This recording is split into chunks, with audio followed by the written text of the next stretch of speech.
We the salute to for outside the country people them as well as Sabi PG News debate. The last one inside the month for February country people them.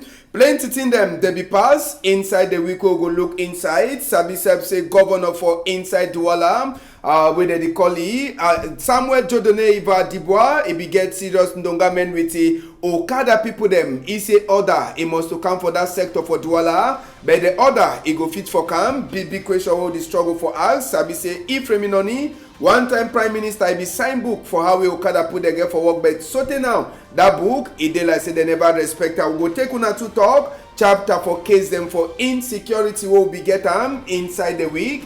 For Yasa, na people there they cut gas into two way they catch them. We go take una to go for a place where they call them say Consamba where they be showing some people them. Judicial police people them too for Bonanjo. Them say they be catch some two men them where they come thief for Douala. Then take and go for Yawinde. Tori too, we go try for look inside this chapter from village, na from what subdivision, where the year say just now, na killing any kind of way, any man, he don't get power for inside. They will try for talk that chapter inside a PG News debate and Sabi Seb country people them. Chapter for Corona, we go talk. We the year say the number don't go again for up as well the hear them. But are waiting administrators and they do for say make their people them to the Sabi or that one them so go try for talk. But Sabi Seb say that they will mountain race too. It go the happen or mountain race they happen inside place where they call them say Boya and na the number 26 edition. For this number 27 day for inside February we will meet up. Inside Tori House, we get two people there. I want to start for salute. Oga Jan, where we talk for Asia, say he no be well. But thank God, he don't wake up, he don't strong, he don't come it up with. And the Tori salute, Oga Jan Divine. Thank you, Ambassador, for saying I don't come back again for the beginning of since the year started. Now my first time this will come back Happy again. New Year. Same to you. All right, and we talk to big salute for Oga Jones, na person na Sabi, na person for Moderna, but apart from party way day, na Tori man too. Jones, a Detroit salute. Thank you, Ambassador. Now, big glad for me as I come today again for him with Tori for contribute to salute for all contribute the way they don't gather for all side. She done for chair fine and then they put Bangen show, Bangen board and Chang show. Say they go here to riff today. We go knock them as hope. Say this story we go knock on today could go a long way for help for nation building because all to want and I say my country it go before. All right, now for country for go for before Tori for corner side before we enter for Tori accept this for PG News debate. We sabi say inside the week plenty people they don't talk as we honorable them member them for parliament they tackle they start for vex with Congress people them for Joe Biden in country for Sika they report with the come concerning human right abuse for inside problem where the pass for Northwest and Southwest. Plenty people them they talk say since this problem starts even for National Assembly, honorable them they never ever turn up for talk. But when Congress people them for Joe Biden in country they wake up talk, they start for talk say they don't talk lie. Jones, this one way they happen just now this week now the thing that we don't the waka as we honorable them for we country they don't last week come for that sleep. But some they talk say no. It over late since 4 years, 5 years. They never ever talk. They wake up, attack different people. Then they don't talk. They talk. Now, big shame for honorable them. Sorry to say, no be fine thing, but na shame and then a disgrace. All time we go for all put their face for all country for this world for go disgrace for herself for go show her incompetent will be for go show her undemocratic will be because we know we there for country where we get honor them. And this honor them, so they be supposed to be in a put them way. They the year suffer for people them for country, different small country them. Carry them, go down for that big house where they go shoot down, talk among themselves, right be them, propose them for big power, say big power, and things over the they suffer. If we do so this side, you go work our country go before. If we do so this side, all man go get glad for your heart. But unfortunately, they not be do that work fine. The one that they be there before, they not be do the work fine, and then we can't get this problem. We get them as we get them for North and Southwest now. We for the past 4 years, people that don't die in their numbers. But for inside the assembly, we never ever hear on the open audience say, may they talk about the problem where they did Northwest people, the Southwest people, they face them, so that the warfare come to an enemy, they come back to normal. No one ever talk about the time the way people don't attempt to talk about the bar for that house. we don't deny say me no man not talk about the thing for inside the house. So they up to today, even for Senate, they never ever talk about the thing. But up till now, we don't figure how many times with different Senate and different assembly for different countries they don't talk this thing. Congressmen they don't talk. Before say Joe Biden want decline for chair, for time for Donald Trump, they be so the top of the palaver. Say me government see into how they could solve this problem. Me bullet the stuff for the fly for me popcorn stuff for the fry. But we don't stop. We only continue to push them. Now, after some time, say we know that also country. What today they blast. Say why the congressmen they talk so. We don't send security support for this country so that against terrorism.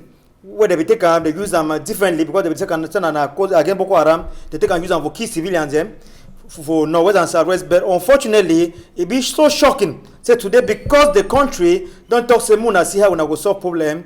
It be na the one way when I go start the throw them backlashes. I think say no be correct thing for do. The correct thing for do na say me you sweep your house fine.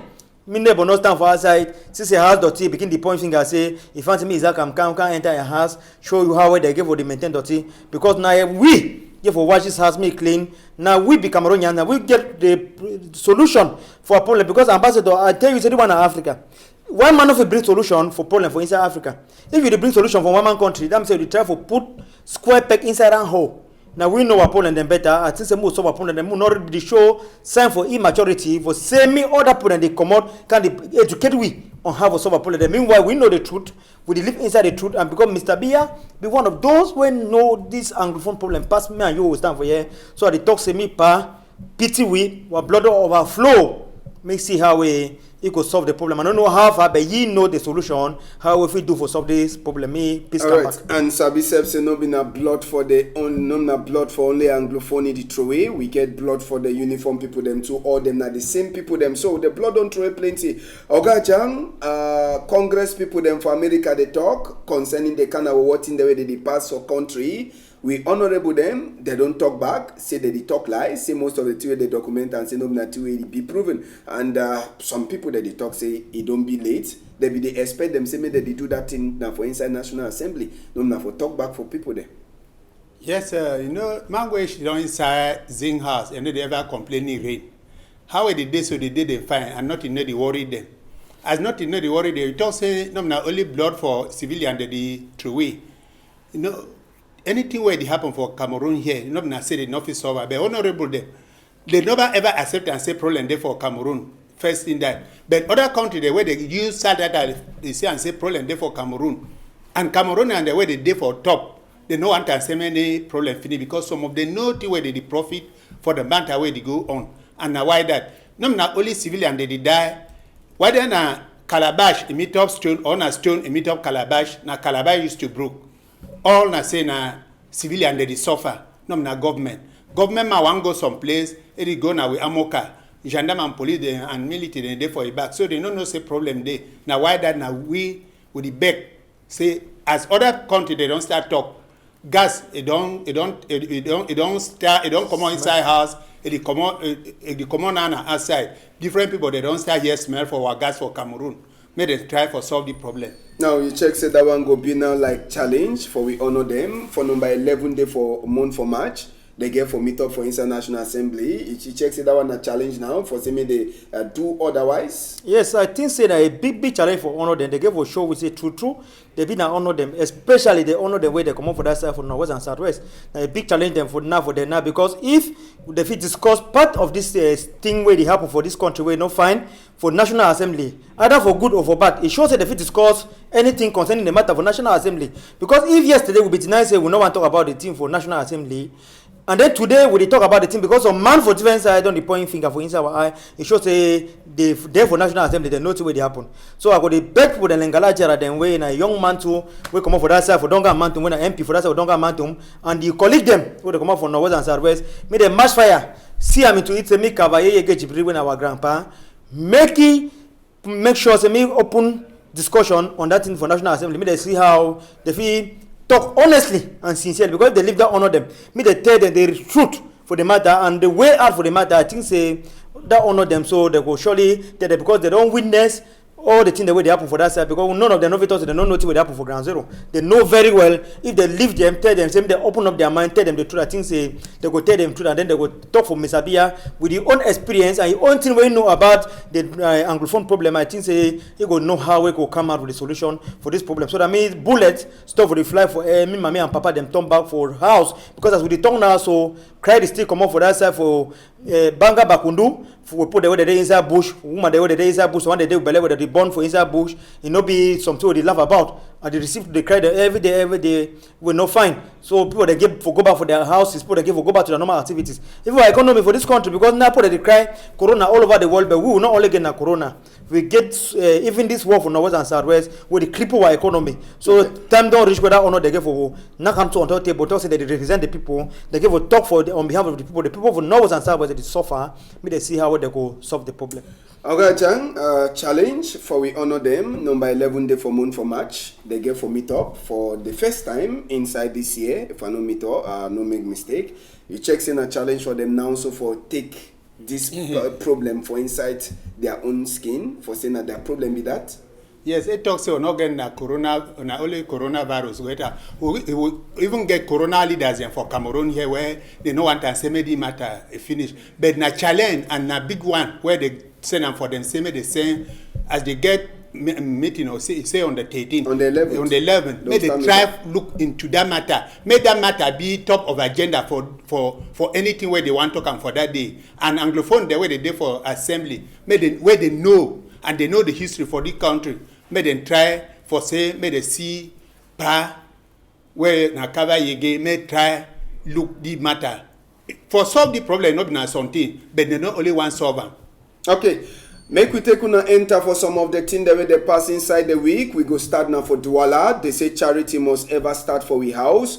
Inside the week, Governor for Littoral Region Samuel Jodone Fahadibua, he be there for outside with Okada people. Them governor don't knock comfortable. Say all that confusion where they happen for Okada side, it must to end. And he don't talk say law where they be don't fair put them for inside country concerning Okada people. Them they go put them inside big order. Now I mean say waiting. People then wait this or you be being an Okada man, you must to get identification. It means say you must to get number plates and you must to get close to for your ski where go get number on top where go show say you be Okada man, whether not for New Bell, you be Okada man for Bonaberry, you be Okada man for Kamiabasi, you be Okada man for BP City. So even this big man for someone syndicate for Okada, where he talk for we, he say na so them say that they expect for Duam for Sika say that one he go identify people then. But when you make that one, other person too if you go make the same thing, he wear your same number. Now for they to a problem it dey. So people themselves now they be the talk on top the chapter sabi say Ephraim Inoni time we Okada start for come out. It be sign book for as way they go organize this sector. But so today that book where sign like Prime Minister he just dey for inside cupboard. They never look am and sabi say all team for inside Douala here thief they go call Okada people them. This one Okada people them. Oga Jan, when you look this kind thing, the sector for Okada people them for Douala, you sure it's sure say they go ever fit for put order for inside there as we governor don't talk. Yes, for put order for inside Okada because you know it been an easy thing. You know most of the days where they don't think the way they will do, they don't live on. So when they don't join their Okada, if I look am fine. Okada don't employ more than towns of Cameroon and there. It may be after CDC where we be first for Cameroon, no Okada employ more than any other sector again. If government want look into this problem for Okada people, they may they look and find first. Now most of them they don't get their conscience. You know if you be the Okada man, then the other man can also say now what happen. They just join me into fight. So when they deal with these people then. They pass B, now only the B they pass there now we gone. Yes, Okada man B they pass there now we gone. May they look into their problem, may they look and find because now people they when they talk say they will do them, they go do they know they talk say tomorrow. They are today not today. So may government look into that matter, may they know as they handle them and they know say don't reduce unemployment for the country. Jones, Okada people them. You sure say that if you ever bring order for inside that Okada sector for Douala here, where we know how to Douala big and plenty quarter them. They fit do one? They no fit do one because you know say big book they talk say make you burn iron that way they stay hot. When it don't cool, for say make you burn them, it goes strong. We go over force and for burn I go broken and broke. that Okada business dey so na some iron that way dey for burn out with the hot. But as they don't live and so the thing don't go now, you want struggle for burn and I go broke and broke. And they used to talk some talk say, I don't know whether the language could trump plenty, say na damn way mosquito land for your canas where they know say no be up that they use power for solve. Somebody travel to tell Oga governor and say, now this power Okada made they take and small. Because as a Poland way look small but be very delicate. A Poland that will fit on this country upside down any minute. Because that Okada part for work, some work will be very sensitive. Because they work there so you get people the way they be the thief native before they leave thief can't enter inside Okada business. So on the day where they come out village and no get thief will do, they enter inside Okada business. So on the way they come out village, they don't know they can't enter inside Okada business. And I want they been at the one way they don't find work stay. Work no day, they enter inside Okada business. So what they been when a student, whether they still go school, whether they you find their money with Okada for pay their school fees, for see they go get certificate tomorrow for enter inside market begin find work. So the Okada business it carry plenty people for this life, plenty people them. I don't get people where they work for Chantier Nava. As work for Chantier Nava finish, you know get nothing to do it Okada. Come on for road. So when you look for inside Okada, you work and talk with the Okada people, you go to school and say. Plenty people they inside Okada and no people the way they do Okada where they get master's degree as we talk. So and they get families for house. So when you want can't touch their activity, no say you they attack their chop. And when you attack their chop where they because na a group of people, the majority of them, if we look 100 Okada people, 80 being a frustrated people. They be frustrated. Nobody says they know they touch money, but not be Okada what they want to do for life as business. But in a country we don't push them for war, make them do Okada business.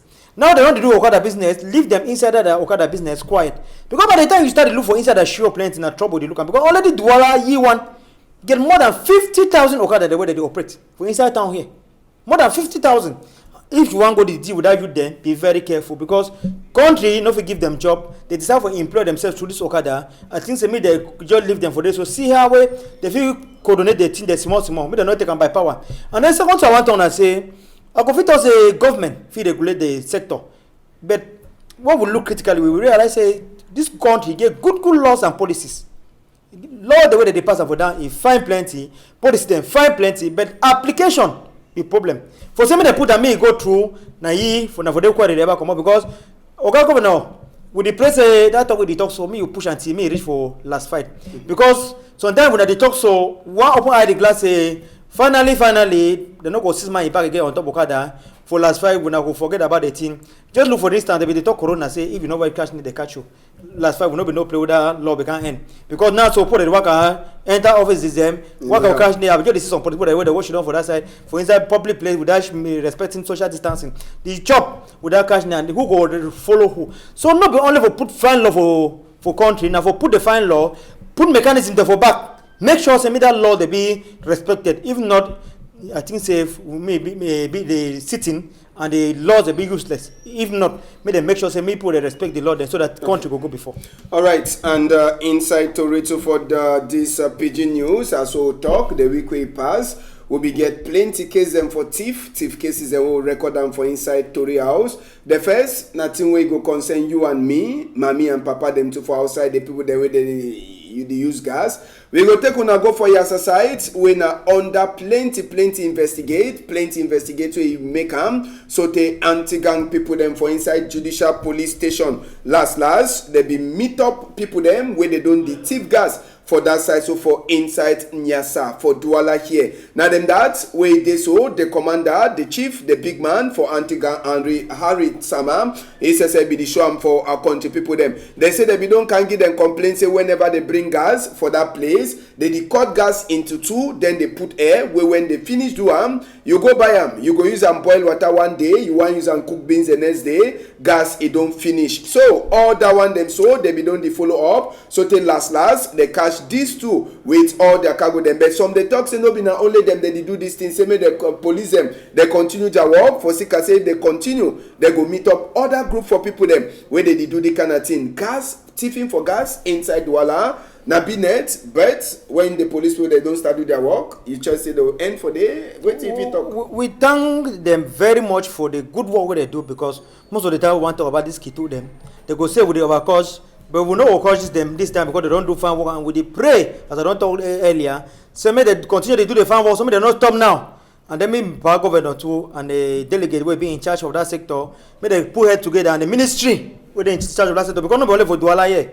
Any blood they sell gas now, so they practice the start because if they put that gas for inside bottle for Douala here, and then they start to manipulate and so God, you see, and the gas they inside truck them. We show that camion they so that they come up here, they go back for some, so they go here one day or they go Gariwa. So if they start to manipulate and for here, so it shows us that gas will be given for being at 24 kilogram. For last fight, you want enter whether they at 10 kilogram or 14 kilogram. We used to see people like me so because I used to buy gas, I go start to measure one bottle after the other, the measure and for hand, they travel see the one way it heavy past the other. Well, one minute they will tell say no, now machine the feed that gas bottle to them, no measure and so no worry. I say he be flop, no machine the put on you no man they put them, but way people that they use pipe them. Transfer turn 2 gas bottle into 3 gas bottle for say me they make plenty money. I think say government don't do fine work this time. So if we talk today say social media don't do fine work because na through social media where the video baby become viral, where it make and so government to put eye for inside. So we clap for social media and then clap for government for what they don't do. But thing what they talk now say make them match fire. If possible, all man where they be the retail gas, they say that me the man one of the things the way the man go buy am na a good skill. And what government give put they price control, the other put them where they control where they defend interest for consumer. Me the worker the test make sure that scale them be in good condition, in good shape. So that one can buy gas. If they talk say one bottle gas give away 24 kilograms, they put them on top kilo. If you know where 24 kilogram, me they knock them man stick. Because if not, as you catch chief man, I will the top of Okada so. As come and defy Palava Okada, people they could find another way they could use and won't be Okada. So me governor as the further put them in make sure say the one the way they sell them make they get scale because if I go play for buy gas and not see scale means I will buy my own scale work out inside my pack I go for there measure them enough flop the number way they talk for regulation see gas but to get forget them that means I not go buy gas but now government give for do that work so that mean when they come each time or government will tell me that they work with scale worker control that body they sell gas they put gas bottle on that scale in no measure the quantity we suppose they inside you go in for. I think say that thing could stop because if you leave them, they will go buy them. Maybe because the bank would other put a cheaper price. They can sell them for still the same 6,500. Where consumer then they suffer the consequences. Yes, Oga Jang, can we be the talk on top the matter? Be the shake head. Say they like say the thing we don't do you sometimes. Yes, the palava gas it don't cause problem for many marital home. My husband and woman. I buy gas 1 month, I finish. I get neighbor where a woman they don't fight because of palava gas. Say don't buy gas for same they born water for picky where they be in a newborn baby. After 2 weeks, gas don't finish. If na the palava gas they talk, may they talk and fine. You say corruption don't chop Cameroonian their mind to the extent say go for Njombe play where they sell popo. You see they put whether na kata they used to put them for down. They put popo there on top. The authority say you say divide a basket for popo. But that way they put them for your bag. Now that they say and say it never flop. So if now the palava gas they don't start talking, make price control as you talk say make the work away scale. Now say now the palava scale you get to measure gas before you buy them. Palava gas don't too much for the country for to the extent say you know if you buy gas you use them for 2 months. Now Cameroonians they take that gas they cut them. Go to sell them for different people. They don't talk now say 1 bottle gas they give 3 bottle of gas. When not true. Whether the first side they take air where they air them.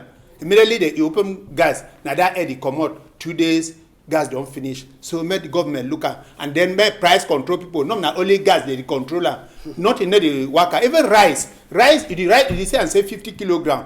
But go weigh that rice if it will reach 50 kilogram. So as they said and so police people the way they get that kind of idea. May they teach the other one there so that may go around the country.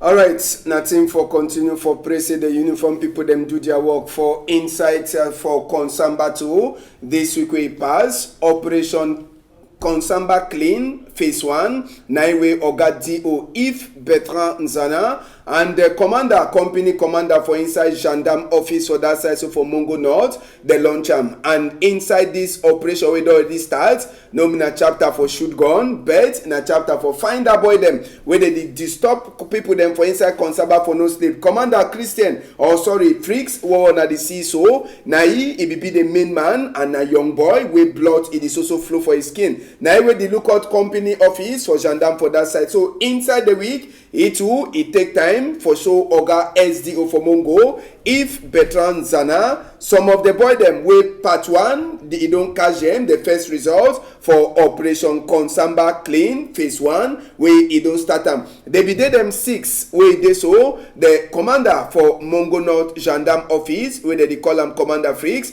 he show him for if Bertrand Nzana, when at the senior divisional officer for Mongo. Just now we go show now the boys them. Now them that they did them 6 in total. Sabi say na for Sika plenty complain them. Oga SGO get someone there for office. Commander 2 for gendarme, he get it home for office. So under this complaint, now when they start this Operation Clean Konsamba and plenty population, they be glad plenty. Say waiting, they don't put hand for some of the boys them where they give them night, they make and they know they sleep for night, where they sleep with one side eye, they open another one. Now the thing that way pass inside Mongo North Gendarme office this week.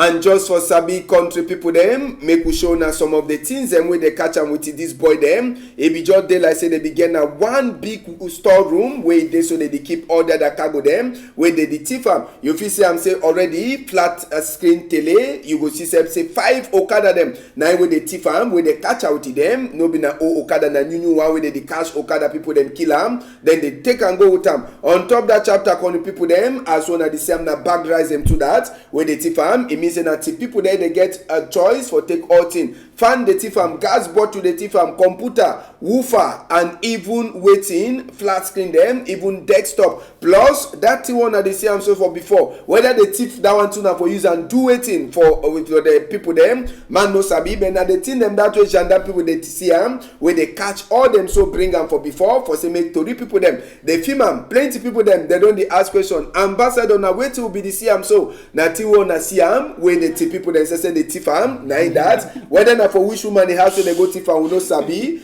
and blankets. On top that they get even fake receipt them and head them for some machine that way they use them for a ton coffee. So now the thing them that where the gendarme put they catch them with these 6 boys them. Now part 1 for Operation Konsamba Clean. Oga Jang, these gendarme people them, or maybe if you talk the gendarme for inside the Konsamba, na young boy first, and he blood in the hot and plenty they don't declare saying a better work with the do.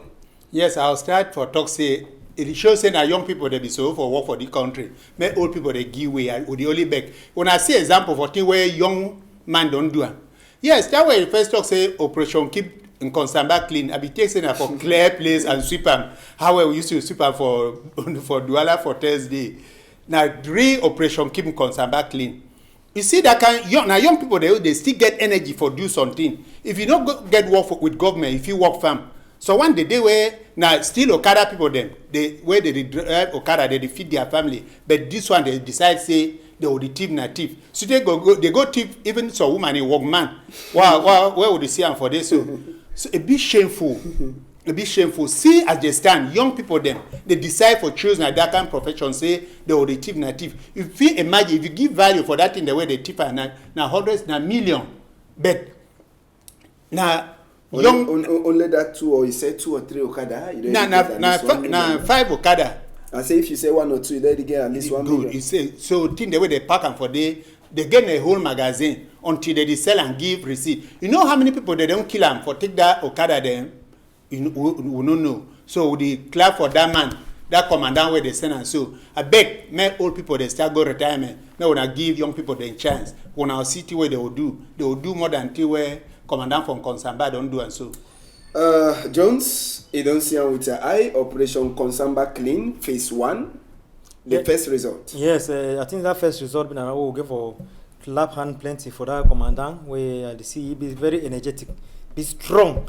I think say now so with the expect some uniform people that they work, no be saying that they harass civilians that they take 500 or they hold them for ID card for nothing.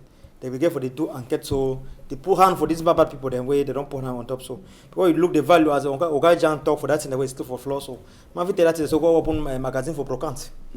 Open BB magazine for brocant. You don't know that if car go there for inside. But when I think they will put the people put their house only for country here will not be fighting. They will fighting at all because you see how Oga Jan they talk say that one work some woman eating. Who know whether na woman or na man because now so some man picking they don't turn woman. So man, they don't turn man picking. So they know who to use that kind thing. But I say they don't teach some man eating. So I go so the point finger to for governor. Even though through the commandant, governor not do your own work, but I will talk say more only one fire cash so that we will begin fire water for quench the fire. We will see how we put the use them in order because so what did they do now because even Bible tells say idle mind and devil workshop. Because when you be idle, you should have one place. The next thing I say me begin to look in the way you know concern you and for last first one of the four inside this kind of situation. So me come and see how we go make sure me the youth them be job creator because they talk job creation it goes beyond what the people that they sing for all time. See the thing where this young man don't do and this commandant don't do and so all commandant and they can't go retirement for the number year achieve nothing all they know now how to take money put up for pocket. I think say governor be careful encourage that young man he work so that other one they fit see from the motivation and the encouragement from the government they go follow the same footstep do their own fine work too so that they will give them rank there because normally for military they give rank according to how they work. Now this kind of work then so give they make a man you rank that they act. No be say you go sit down because you know man for your own day you make call they add you rank then no be so they make us put they be lazy. If military men they be know why you do fine work they verify say the work be fine because they go, you go talk to someone to they go harass innocent people they go quarter for sure they say that they do fine work where no be fine work but this one be clear because we see the evidence and the people the way they want put hand for them and another thing I want to say when they put hand for this kind of people but they don't leave them after because you will say and so more that they put them in prison 2 weeks after you see that they begin to turn for outside and man will begin to rant a man for some gendarme man and he go there for inside trouble. And the gendarme man self talk say if they get the kind of result the time population over from concern back to them too they don't decry they hear back now them they work with gendarme people them before this result they come out bet you know give name them bet say for sake as a population be work with them now where they get that good result. And for inside Douala here for a judicial police station for Bonanjo another case will be seen inside the week when as also work for uniform people them now some 2 man picking the way they suspect them for inside the chapter say they did so they can knock stick for some man in moto then they run go with them for that side so for Yawende one of them he come the one with the red clothes now he come talk say this so he come for a Douala here and he be the pretend he like the man way he did so na moto for talk say he come now like big man for Ngomna work Henry in summer when I say be the man under anti-gang now I say do this investigate where they can thief some man in moto then they run go with them and they talk for the man say this so they go pay plenty money now for yasawe the naki but lucky say the man no be die moku show na the moto too where they thief am for that side so for inside place where they call and say judicial police and so talk they come to see this man they hire ye after the man don't finish on top with them then he want go they say make he levy for Nyasa for that side for some quiet place now for the way they knock this man then they push it for one side they take the motor go but that's so talk as so me I don't start already call them it shows say na inter-urban thief people them they come out here in the country for Douala then they return back for here on the bed it no be there day as way uniform people they put hand for their skin. And inside the same judicial police station, this week we pass Warren make we enter for this other case. Now 4 of them, when they catch them, they show we for them. Now young boy, the way they did between the age, they get 19 to 22, where they show with them inside judicial police station also for this week. They say the boy them, they don't chop plenty money for back Samuel Eto'o. Then they go make a face, go make profile or make page under the name for Samuel Eto'o for Facebook. Then they use a knock people them stick for say they go help them say take them go for bush for say may they go knock Ndamba but Sabi say after plenty investigate now we the commander for that side too now we get the work the one we get the investigator under hand commander Latte Francis SSF or commissioner now he help so take the casual and the number that the first group this for boys already they use Samuel Eto'o name for knock stick for people them plenty of them the day where they don't show with them we all them that they use now the same style for knock people them stick for take money, but last they ever pick them. So another group for young boys them, Jones, these 2 case them, we don't talk case for moto, and we talk case them too for where they use fake identity for tip people them for social media. You see, most of the time when I talk, I go to look my own thing, my own kind of way. Some put the fish over that also did man a Christmas. You know, say my way they did not stick, na my way long eye. if you no get long eye, they go hardly knock you stick. Long eye, say wait. But Jones, a man no cut you. If you meet us some picture for Facebook, it show like say for instance some big man, no common name like Ito. Then Ito they write you, the guy. Then he tell say why help you take you go for bush, but you need for so. You say self some one time your head no go stand. No, I tell you something. Nothing good comes easy for the life. No, nothing way good. They come easy. We see how money strong for us here, ambassador. Before they want pay for this house where they work so. You the one from morning to evening, all man they see them. Before you get small dough. But some man go come and tell you say give me 100,000 inside 2 weeks they can't give you 50,000 like interest. You say, hey, you the one money don't share money for your family member. If flop with them before you can share them for a stranger. And then you come out and I say if the young man stick, na man will get long eye because they go only bring story where go seduce you. You don't understand. So I may first comment for the motor man for motor. Wait, I want to do that motor. No, the C number for taxi for the. Which is the motor no be a taxi. No private. It been a private motor Lando. So we see the disadvantage. Time where you go work, different man you work. You don't be taxi man, but one carry report because they don't propose you BB money for so long eye where they talk for you. So for last fight you enter inside bad people that high their hand. Thank God they don't 3,000 for 1 hour. 3,000 for 1 hour. For night. Wait, you know the work taxi. No, for daytime. Okay, and then now thank God they don't key. And we thank to government of the anti-gang the way they do that fine work for say they don't investigate they put on the bad people. I would point to government for one hand because you go see so when they say me that they pay me we negotiate salary with your employer and they say they fee they pay you 36,000 francs a month. With the sense of that my salary they small pass the way where they live life. We go come for work for even now so carry or come work carry motor where they use and go work for say me work make taxi Lando. For put small for pocket so that I go put money small for your table. Now so they can and for inside part for their hand. So I think say when government catches kind of people, so they set good example. Knock them casting go for such a way they want the way they would think come. Because some touch where they touch one of them for that bonanjo. Where they be tied the man almost upside down so the man when they talk for him you want say I no go do am again nobody say some man talk for you. They do that kind of 5 days you come out again me say they need for go and prayer for you deliver in a one pocket anointing oil. Come on for that young boy there where they get long eye. I think say we parents we don't fail for train picking them because picking them don't need to train picking them for school. For school they teach picking how to behave for society and for right and for it. But training where they talk say education they command from house. Now the teacher picking how for life they how they not give for thief, how you give for respect elders, how you give for that education, that basic education they come from home.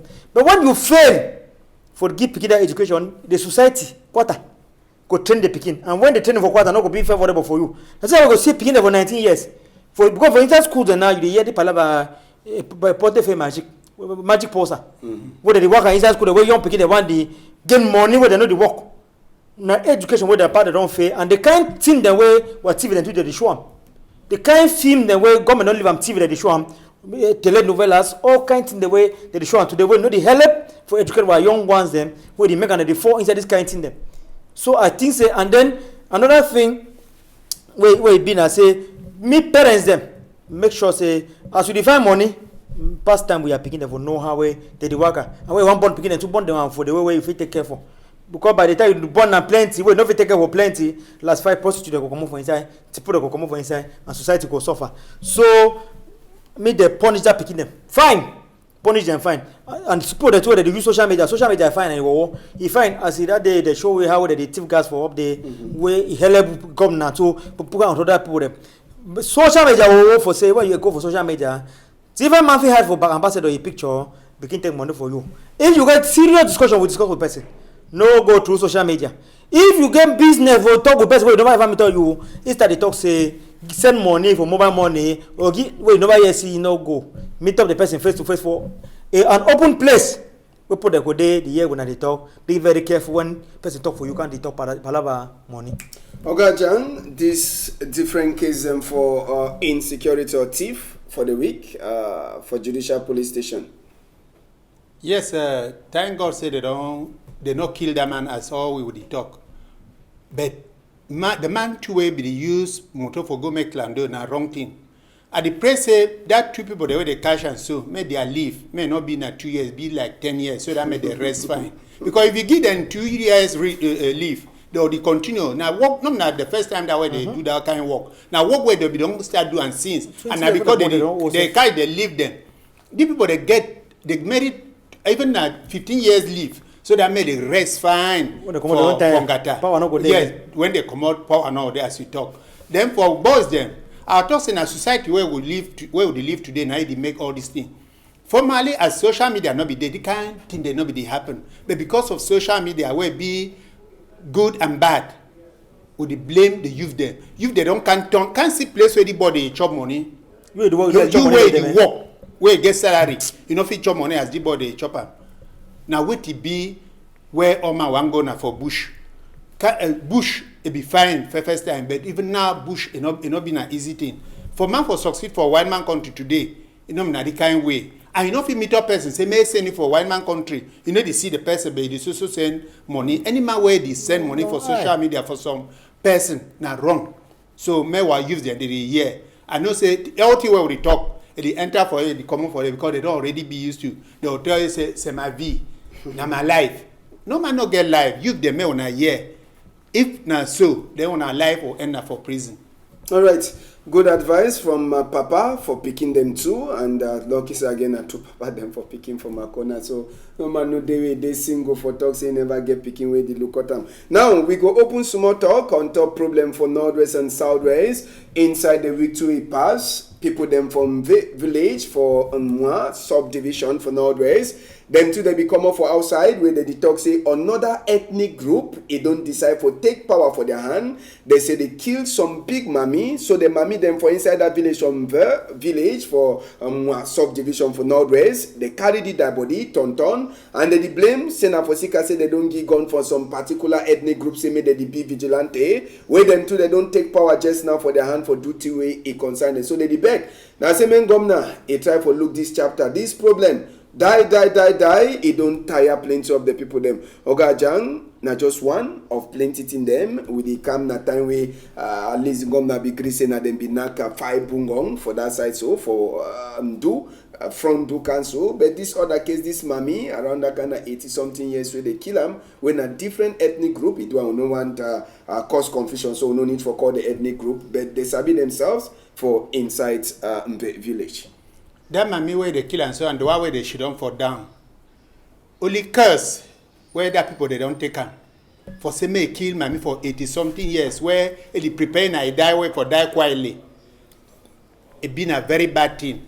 All this one are because of this problem we'll get them for Cameroon. If this problem, first time man be the whole gun go shoot monkey for bush, they need the halai. But today, gun, it don't be a something where when they see with person for villages there, they recall you another name. May government solve this problem. See the kind mammy the where they come out. Only talk where they will move and from up. It will catch person where they do and so. Jones? I go wake up for politician for talk.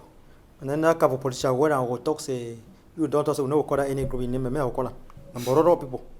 But they do that thing. Because for that side for Northwest as na grassland. But whatever they live in Bororo, we are Wusade. So this community, they get cow. Most of them live on cow already. So when they read a cow, most of the time cow they work and destroy. They might be their crops. As na dressing, so the ones on that maybe don't work in Jamajama for some side for some corner water.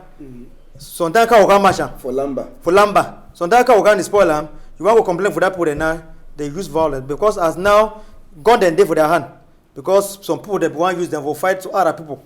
Gun they sit inside the hand because Grand Atango we talk say now only the Republican forces put the uniform put and get the monopoly for carry gun.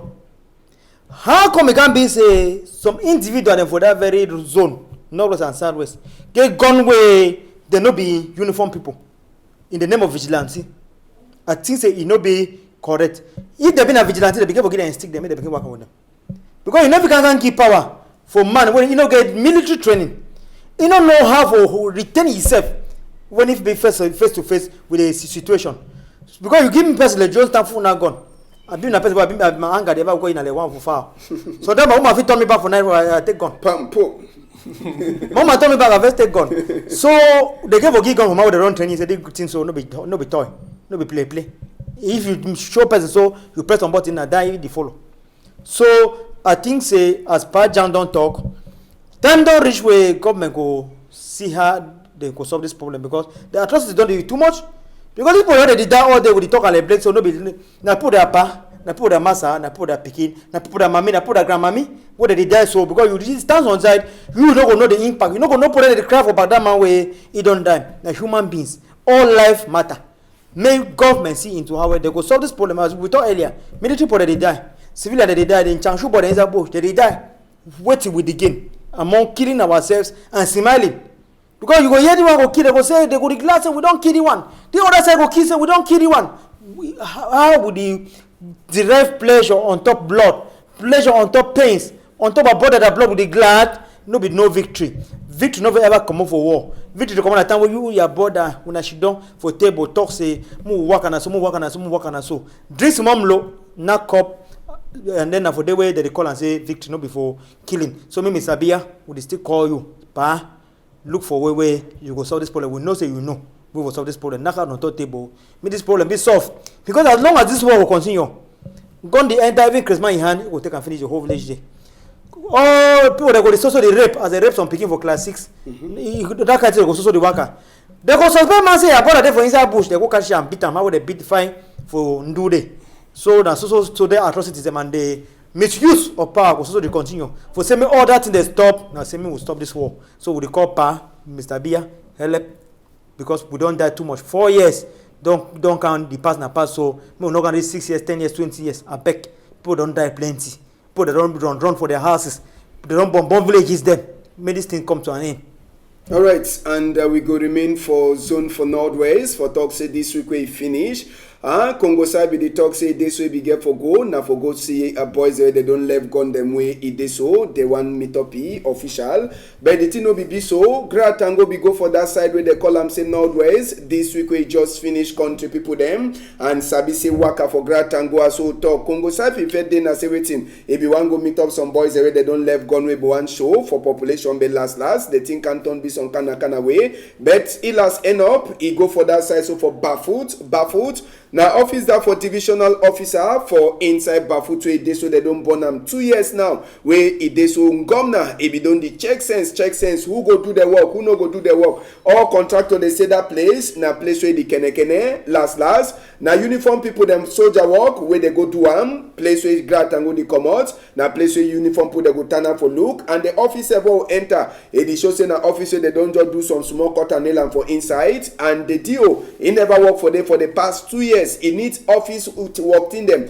inside for you for work for this. So now the officer will Great Tango say and then they meet up some of these gun them where they say they don't hide them for lower Bafut side as we Tori enter for inside with ESA gendarme people then say they go commode that gun them where they say now boys are with the gun they don't hide them for inside some place for lower Bafut but they work for Great Tango as we talk every day now for go to receive some boys them but Congo side he talk for we say the thing he begin as he day he no be last waka Great Tango talk say any man where he want left gun make he hold white handkerchief for one hand he hold peace plant then he go left he gun with uniform people then say if uniform people they see with that one they no go shoot am but if they come empty with the gun automatic go check say you been a enemy for them and they say if they fear if the boys they fear for give gun for any governor workman or even the uniform people them may they meet up father them pastor them chiefs or quarter head may they left them with the gun the quarter head then they will carry the gun them they go give and then the boy then too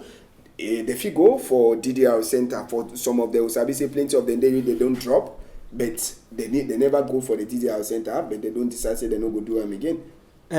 Ambassador, I don't thief story for your hand. I like the work away Great Tango worker and for the farm work to where military people they don't do where they go take that chavum the way they inside bush. But the question why they ask myself now say when this body they come over social media sometime then you see that they move their own video then to put on social media. They can't go the way that they carry them and they go the way they see them for TV. Where they show way that they can't drop them. I know they understand what did happen. When I want the way they hold chavum that they can't drop gun. When I want the way that they hold baby gun that they can't drop gun. But then we started dropping gun and dropping gun. Now the question why don't they ask myself now say this government we not the work and how because I know they understand How will people that way they catch them in relation to this crisis? Because they find themselves in the wrong place at the wrong time. They be there for maybe they catch become down. So when they see the prison till today, almost 3-4 years today. So when they see the prison with the talk, but the one that they don't hold gun, so they point them for my face, shooter. They there for DDR center. Who the fool who? Who not became work inside back. If government will forgive people the way they don't carry gun for hand, shoot. And then I think the individuals them like Mancho BBC. When they don't shoot each other, is a coffin. Don't say this trouble over too much. We government solve our problems. I think say they forgive for this Mancho. If they not release that people, they don't catch them voting the way concern gun. And then tell people the way where they catch them with gun, where they carry gun, shoot people them. And after carry a gun gear, they forgive them, go put them for DDR center, defeat them. So they say time they go on strike, they move 4 million, 3 million. Was on that they for go busy on school for Mangandere Garwamarwa because school they not there with them. They for busy on classroom for those that people they don't go start the under rain and under sun. They go carry and go for ex-combatant. That means who be your own case be worse? The man who they catch you for IT card or the man who be just come on you on the work of peace plan they catch you go lock him or the one who don't carry gun shoot military man where they don't keep what they are so that they fit see. So they when you come over strike, you mean you come over say one go China about they go catch you go lock him. When they come over go try to get them 3 million. Government I don't understand me how well when they worker. I think say if we want to forgive gun people that don't drop gun, when I forgive to the hand where they be match na match empty hand. What they don't catch put up inside prison. Me government grant the presidential pardon. Me they release all the prisoners then where they be match in the work and the worker. If not, me law because when I talk to Cameroon a country of law. Me law judge that for them that terrorism law for 2014. Me judge all that but where they did TTR. Me they face the wrath of the law because they committed crimes against humanity and they should be punished for that. So I think that way I get for talk. Okay, before we finish, Oga, maybe you trace some talk concerning this case for Bamenda too. Yes, I know say grant and go na to fees. They play or win. But the problem why the ask and I say you don't talk something where it draw my attention. They gone where they show am for social media where that championship boy they the whole am. Do one a bill I say they don't pass na command say man make them gone. May they go show and say na gone then this way that boy they release her. Now this part too. They release her first time they kill na bushfire. Now so you why they show am for television so say they don't catch am. The problem for Cameroon now who the fool who don't know Cameroon. People who will still know Cameroon. And not only that group of people then they many group of people then they where they fight for Cameroon say they want separation. Even government get the own people then. But the problem I say if you want to solve the problem, not look thing where it be happen, find a solution, say the thing he end. If Pat and go talk say they go look at that boy the way they don't leave gone. Then at the scene as they show in a house where they don't burn them for barefoot. That one at the former house for I need to understand. Now the former deal, now former deal for office. You know, they begin for fix and after now the uniform put them and they go fix and so the new one will the enter and the new one they just come out fix. Then secondly, question why they ask Cameroonians the way they wash it. Now who go show that people them place where they keep gone? Because they just say they go discover them. Why they not be discover and since where that boy they start use gun? So when we check our sense, if we talk say that gun them. Sometimes a carpenter make them say may they go may they show.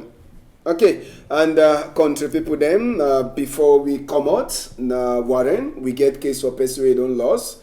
If we get that photo for that picky way lost, they call in Saint Catherine Olivia where he don't lost now 7 years old Pekin as we Tori enter for we here where he come out for house on number 25 day for February he never turn it back since we come out so maybe official na the photo they will get contact on top of that chapter will get number 16 na the last element we'll get them for day for just for Terry on top this photo so that will come out on top the photo for case for person loss we will na Sabi's episode, he used to announce that one too. The pikin name na Saint Karen Olivia, where he lost, and 7 years, he don't come off for house since, na the pikin be that.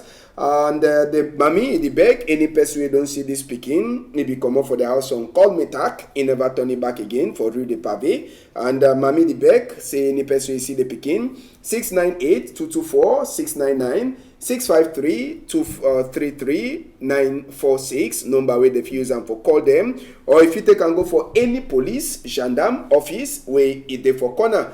Now, so we see for Inside PG News Debate, the last one for the month for February. Jones, thank you plenty for your time.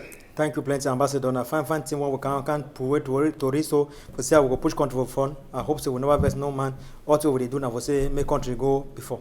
Thank you plenty, Oga Jan, and we also talk with the one that says so he turn back is strong again, he's strong past Castle. May that signal put you down again. No, that's it. Be that Taraku, don't pass. na bad win will be the blue. Okay. So me too, I thank you for the time where you call we and we thank Equinox Television for the good work where they do, and the military people there where they follow good step where they work. They are work fine. All right, and just for Sabi say Equinox Story House again, he don't win big for Mediatude Award. 24 categories, Tory House, he win 10 out of the 24, win a good team. For Thursday, Tory House, he no the sleep at all for inside class. We go meet up again for Monday. When at the first day, we'll go meet up for inside match, if Papa God agree. Thank you plenty, Carlos Minue. Thank you to plenty for that side. Danny Warenze de Malis. Or Nabi Joyhan for CC make things they happen fine for this side. Now, so for Monday, if Papa God agree, una hold am tight.